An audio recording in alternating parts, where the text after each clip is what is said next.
Un des livres qui est sorti à la fin des années 80, un livre très populaire du rabbin Harold Kushner, était un best-seller et le titre de ce livre était « Quand les mauvaises choses arrivent à de bonnes personnes ». La tragédie de ce livre terriblement hérétique est que depuis lors, il a été enseigné depuis des milliers de pupitres dans les églises. Et c'est vraiment ce qui est triste. Je vous en donne la thèse. Voici ce que le rabbin disait. Ou bien Dieu est tout puissant, mais pas entièrement bon, ou si Dieu est entièrement bon, il n'est pas tout puissant. Et Kushner concluait que Dieu est tout aimant, mais pas tout puissant. Dieu, disait Kushner, faisait du mieux qu'il pouvait, et Dieu grandissait et apprenait et évoluait juste comme nous. Dieu n'aurait pas encore tout compris. Et il ne disait pas s'il comprendra un jour, mais il disait qu'il n'aurait pas encore tout compris.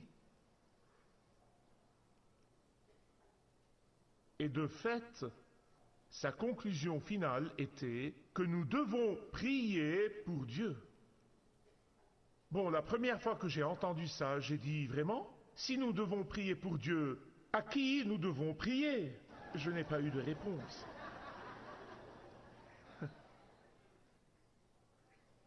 Ce pur blasphème du plus haut niveau est à la fois un blasphème dans le judaïsme et dans le christianisme, les deux. Car l'Ancien Testament et le Nouveau Testament, encore et encore et encore, nous disent que Dieu est tout puissant, que Dieu est entièrement bon, que Dieu est omnipotent tout à la fois. L'Ancien Testament et le Nouveau Testament nous disent qu'aucun d'entre nous n'est bon. Et donc, quand vous dites comment de mauvaises choses peuvent-elles arriver à de bonnes personnes, qui sont les bonnes personnes? Si vous regardez dans l'Ancien Testament, Ésaïe dit que sans Dieu, toutes vos bonnes œuvres sont comme un chiffon sale pour lui. Vous allez dans le Nouveau Testament, Romains 3, 23, et il nous est dit que nous avons tous péché et sommes privés de la gloire de Dieu. Donc la question est une mauvaise question. La bonne question devrait être, comment se fait-il que de bonnes choses arrivent à de mauvaises personnes? En Matthieu 5, 45, Jésus dit que la pluie tombe sur les bons et sur les méchants. Donc de bonnes choses arrivent à de mauvaises personnes. En fait, la Bible nous dit que le mal qui se manifeste par les souffrances et les peines de toutes sortes nous paraît à nous, humains, avec nos pensées finies, avec nos capacités limitées, nous paraît absurde, nous paraît sans aucun sens. Dieu ne discute pas avec ça. Il ne nous dit pas « tu ne devrais pas faire ça ». Dieu dit « oui, de notre point de vue, nous voyons ça ». Ah, mais la Bible immédiatement continue en disant « mais Dieu est un Dieu souverain, il est un Dieu tout-puissant, qu'il est en même temps un Dieu tout-aimant, et que le mal peut seulement être des pierres de guet qui serviront ultimement son but qui est pour le bien. » Je suis passé par des souffrances et des peines à des périodes précoces de ma vie, et pour moi, ça m'a paru être absurde, insensé et sans aucun sens. C'est ce qui me semblait à l'époque. Et puis quand je regarde en arrière, maintenant, je vois que le même mal qui me paraissait odieux à l'époque, Dieu l'a utilisé comme une pierre d'appui pour accomplir son bon projet dans ma vie. Il y a 6 choses que le Seigneur m'a enseignées à travers ces expériences par lesquelles j'ai dû passer à un très jeune âge. La première, cette souffrance m'a tenu plus près du cœur de Dieu. Deuxièmement, cette souffrance m'a donné une place de premier plan pour voir la puissance de Dieu sur le mal et comment il peut transformer le mal en bien pour moi. Troisièmement, ça m'a fourni une opportunité de témoigner de la puissance de Dieu et de la souveraineté de Dieu sur le mal. Et quatrièmement, ça m'a aidé à me concentrer sur ma maison éternelle où je passerai mon éternité, pas juste quelques années de cette vie. Et la cinquième chose, ça m'a donné la puissance pour aider ceux qui passent par des temps difficiles dans la vie. Et la sixième chose que cette souffrance m'a apprise, c'est comment prier pour les autres quand ils passent par des périodes difficiles. À ceux qui refusent de croire en Dieu, parce qu'ils disent, si Dieu est entièrement aimant, alors il ne doit pas être tout-puissant parce qu'il n'arrête pas le mal, je peux leur dire que le mal est précisément ce qui pousse les gens à croire en Dieu. Comment sauriez-vous qu'il y a le bien s'il n'y avait pas le mal? Comment pouvez-vous faire la distinction? De plus, Dieu ne nous a pas créés comme des robots. J'en parlerai plus dans le prochain message. Croire en Dieu, c'est être capable de voir que Dieu a tout pouvoir et toute puissance sur ce mal. Car Dieu n'était pas et n'est pas assis oisivement à regarder, contempler négligement la souffrance de ses créatures. Non, il entre dans nos souffrances, il partage nos souffrances, il a supporté la souffrance écrasante de voir son Fils, le deuxième membre de la Trinité, expérimentant une mort cruelle et honteuse sur la croix, voyant son Fils endurer l'enfer lui-même afin que quiconque qui viendrait à lui soit capable de vaincre le péché et la mort et le mal qui affectent le monde, voyant son Fils, qui est le plus innocent de tous, devenir une malédiction pour nous, afin que quiconque qui vient à lui et qui croit en lui et lui obéit et se soumet à lui, reçoive la vie plus abondamment. Participez à cette vie d'obéissance, participez à cette vie de confiance, participez à cette vie de soumission à un Dieu souverain, est ce que moi j'appelle apprendre à développer une vision de 50/20. Quelqu'un dit, Michael, les ophtalmologues disent que la meilleure vision est de 20/20. D'où tiens-tu ces 50/20? Suivez-moi bien. Avoir 50/20 de vision est réservé uniquement à ceux qui acceptent ces deux faits. Numéro 1, que le mal existe.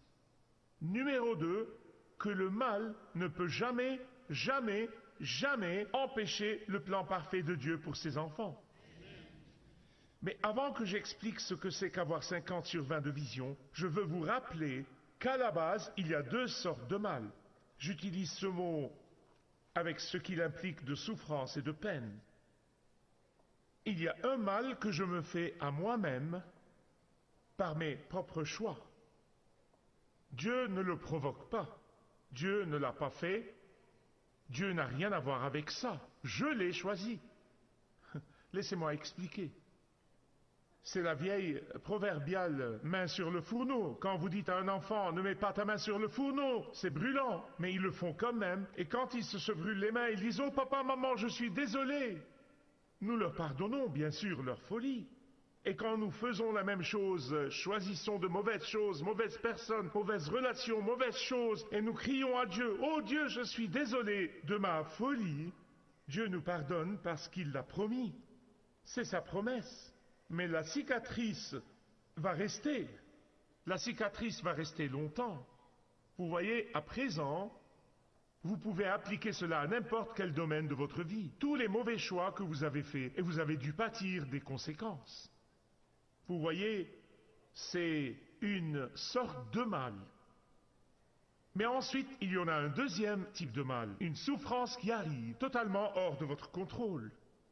Quelqu'un vous cause une douleur que vous n'aviez pas même vu arriver. Ce mal qui vous arrive, que ce soit une tempête ou un ouragan ou un tremblement de terre, et toutes choses sont complètement hors de votre contrôle, ça c'est celui dont la Bible dit que Dieu l'utilise comme une pierre d'appui pour le retourner et en tirer du bien pour ses enfants. Et c'est ce sur quoi je vais me concentrer aujourd'hui, et c'est ce que j'appelle la vision 50/20. C'est en Genèse chapitre 50, verset 20. Joseph regarde ses méchants frères qui ont fait des choses mauvaises Et en passant, la Bible ne met pas la méchanceté en valeur. Vous savez ce que nous faisons maintenant? Quelqu'un pourrait faire des choses méchantes et on dit oui, mais ce n'est pas une méchante personne. Vraiment? Seule une méchante personne fait de méchantes choses. Ces frères-ci étaient méchants. Ils faisaient de méchantes choses et étaient méchants. Le mal, c'est le mal et le bien, c'est le bien. Et ne mélangez pas les deux. Mais aujourd'hui, nous appelons le bien mal et le mal bien. Quand Joseph a regardé ses mauvais frères dans les yeux, et qu'il leur a dit, vous l'avez fait pour nuire, mais Dieu l'a transformé en bien. Avoir une vision de 50/20 vous donnera la capacité de le voir que même dans des temps où les méchants semblent avoir le dessus, Dieu travaille pour son but. En fait, l'histoire de Joseph est si familière. C'est une histoire qui est bien connue. Un jeune homme à qui Dieu donne le rêve d'accomplir de grandes choses. Naïvement, alors qu'il n'est qu'un adolescent, il s'ouvre à ses frères plus âgés et leur raconte ses rêves. Ça les rend furieux et ils deviennent envieux et ils décident de détruire les rêves en détruisant le rêveur. D'abord, ils le mettent dans un puits obscur. Mais ensuite, ils décident d'en profiter pour faire de l'argent et le vendent à un marchand d'esclaves. Puis, ils prennent son manteau multicolore, le trempent dans du sang de chèvre et le ramènent à leur père en disant « Ton fils a été dévoré par un animal féroce. » Puis, le marchand d'esclaves à qui ils ont vendu leur frère l'emmène en Égypte. Et là, il le vend au chef de la sécurité de Pharaon. Et là, il est accusé et c'est vraiment la plus grande injustice frappante. Là, il est accusé du péché précis qu'il rejetait, le péché précis qu'il refusait de commettre. Parlez donc d'injustice. Et il se retrouve dans le donjon de Pharaon, où les personnages importants étaient emprisonnés. Et là, il finit par interpréter les songes de ces personnages officiels qui ont perdu la faveur de Pharaon. Et ces songes se réalisent. Un des deux est tué et l'autre est promu pour devenir chef du personnel de Pharaon. À l'homme qui a été promu chef du personnel, Joseph avait dit « Parle de ma cause à Pharaon ». Il ne l'a pas fait. Pendant 2 ans, il a oublié, fortuitement, n'est-ce pas?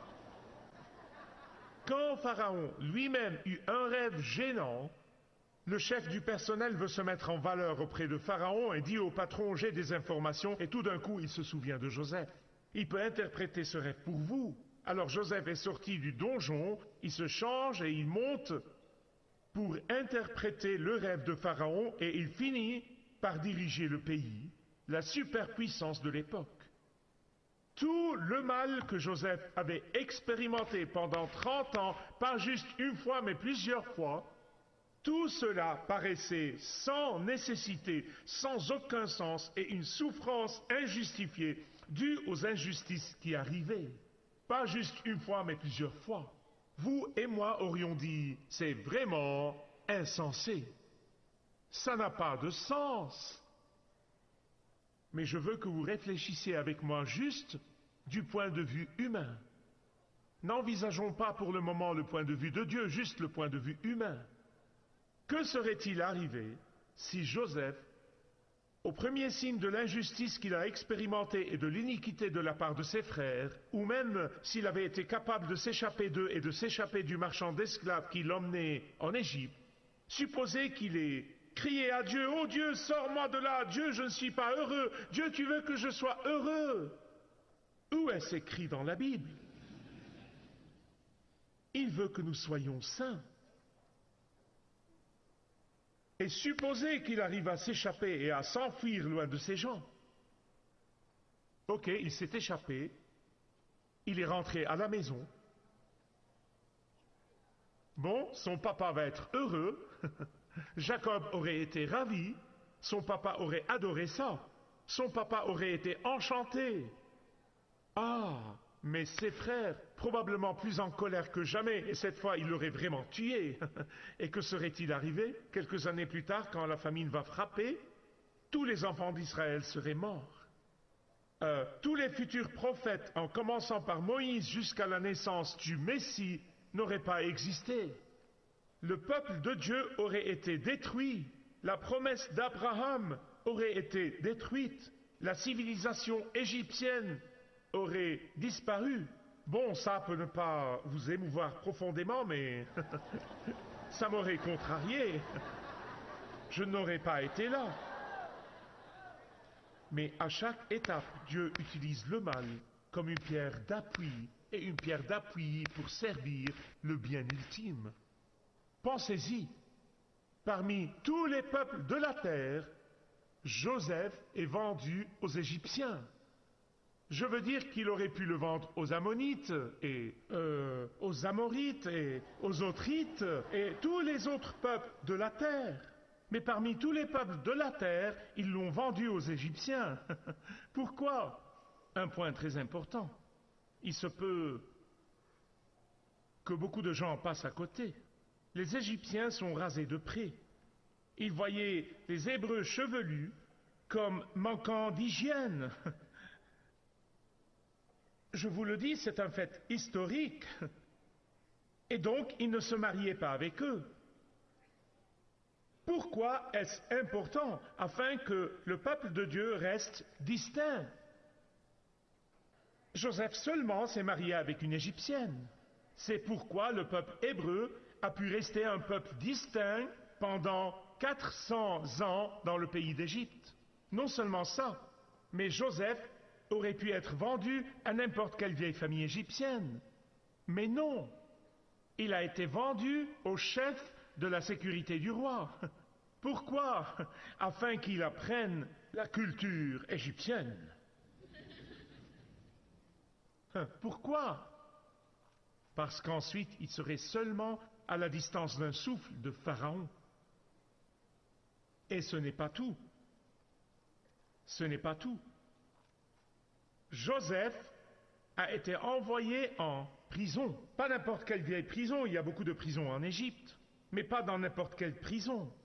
Il a été envoyé dans la prison de Pharaon. C'est une prison spéciale où étaient envoyés tous les hauts dignitaires travaillant au palais de Pharaon qui étaient en défaveur, les vieux détenus du gouvernement. Mais pourquoi? Car là, il va rencontrer le chef du personnel. Il ne l'aurait pas rencontré s'il était allé dans les autres prisons. Pourquoi? Afin que, par la suite, au temps de Dieu, le chef du personnel se souvienne de Joseph et le présente à Pharaon. Maintenant, s'il vous plaît, écoutez attentivement. Quand quelqu'un accuse Dieu d'être soit incapable de dominer le mal, soit qu'il est l'auteur du mal et de le perpétuer, ceux qui disent « je ne peux croire en un Dieu qui permet au mal d'arriver à l'innocent », ces personnes ne connaissent pas le Dieu de la Bible. Ils n'ont jamais pris le temps de connaître le Dieu de la Bible. Ils n'ont jamais essayé de déchiffrer la Bible pour comprendre le Dieu de la Bible. Ceux qui refusent de croire en Dieu, ces gens sont comme ceux-là même qui, constatant ces 30 ans de la vie de Joseph, diraient que ces 30 années remplies de mal et de haine et d'injustice et de fausses accusations et d'emprisonnement injuste, ils les verraient comme des souffrances privées de sens. Ah, mais la vision de 50 sur 20, telle que Joseph l'a exprimée, fonctionne exactement ainsi. Laissez-moi la citer exactement. Vous avez voulu me faire du mal, mais Dieu a voulu changer ce mal en bien afin que vous soyez gardés en vie. C'est la vision 50 sur 20. Vous voyez, une personne en colère aurait dit « Dieu, pourquoi? Dieu, pourquoi ?» C'est un jeune homme avec de grands rêves, c'est un jeune homme avec des intentions pures et justes. Dieu, c'est un jeune homme qui cherche à t'honorer. Pourquoi Dieu? Mais les 50 sur 20 de vision de Joseph l'ont aidé à combiner la vision, prévoyance et recul. Et c'est ce que fait la vision 50/20. Il se peut que vous soyez quelqu'un dont l'espérance a été recouverte d'un nuage épais et sombre maintenant. Il se peut que vous soyez quelqu'un dont l'oreiller a été trempé de larmes. Il se peut que votre solitude vous écrase jusqu'au désespoir juste maintenant. Votre vie peut vous paraître insupportable maintenant. Vous avez peut-être l'impression de ne pouvoir vous sortir de votre prison de ténèbres. Votre futur peut vous sembler être arrivé à sa fin maintenant. La peur et l'inquiétude vous saisissent comme un vice maintenant. Écoutez-moi, je vous le dis par l'autorité de la parole de Dieu. Tenez bon! Tenez bon! Je transforme ce qui est fait pour vous nuire en votre bien. Je transforme votre obscurité en lumière. J'utilise le mal à mon profit afin qu'il ne soit pas votre maître. Je transforme les volontés de l'homme en volontés de Dieu. Je transforme les projets de l'homme pour qu'ils servent le plan de Dieu. Je transforme les complots de Satan pour mon but parfait. Je transforme l'affreux et le mauvais pour ma gloire éternelle. Maintenant, bien-aimés, que ça vous plaise ou non, Dieu est aux commandes. Croyez-le ou non, Dieu a toujours l'autorité. Qu'on le sente ou pas, nous sommes dans une culture du ressenti. Qu'on le sente ou pas, il est ici avec vous. Il est ici avec vous, que vous le sentiez ou non. Car il a dit, je ne vous abandonnerai ni ne vous délaisserai, jusqu'à ce que vous emmène en sécurité jusqu'au ciel pour être avec moi. Amen. J'étais en train de penser à ça, et à la vision de 50/20, et je me suis souvenu d'une histoire que j'ai lue il y a de très nombreuses années, c'était en 1915. Le charançon mexicain faisait beaucoup de ravages et il s'est répandu dans le sud des États-Unis. Le charançon faisait beaucoup de dégâts, en particulier dans l'État d'Alabama. En fait, cette année de 1915, 60% de toute la culture de coton qui était la base de toute leur économie a été détruite. Leur grande déception s'est transformée en désespoir. Mais les fermiers d'Alabama furent forcés d'expérimenter et de diversifier leur culture, et ils essayèrent les cacahuètes. Ainsi, en 1917, seulement 2 ans plus tard, une nouvelle culture était devenue non seulement une bénédiction, mais une source de prospérité. Le 11 décembre 1919, 4 ans plus tard, les leaders de la ville d'Alabama ont érigé un monument, pas aux cacahuètes, mais aux charançons. Vous voyez, quand vous avez une vision de 50/20, vous pouvez ériger un monument à toutes les peines que vous avez expérimentées. Avec l'inscription suivante, avec notre profonde reconnaissance au charançon, pour ce qu'il a fait, ouvrant les portes à la prospérité. Ce que l'on pensait être une tragédie, les 50/20 l'ont transformé en bénédiction. Merci de regarder ce programme. Marcher avec le guide est un programme et un ministère de Kingdom Set que je vous présente chaque jour, en anglais, en arabe et en français, dans l'espoir que Dieu l'utilise pour vous toucher et toucher vos besoins. Et je prie que Dieu ait déjà guidé beaucoup d'entre vous dans une relation plus forte et plus profonde avec lui à travers Malakut Sat. Que Dieu vous bénisse.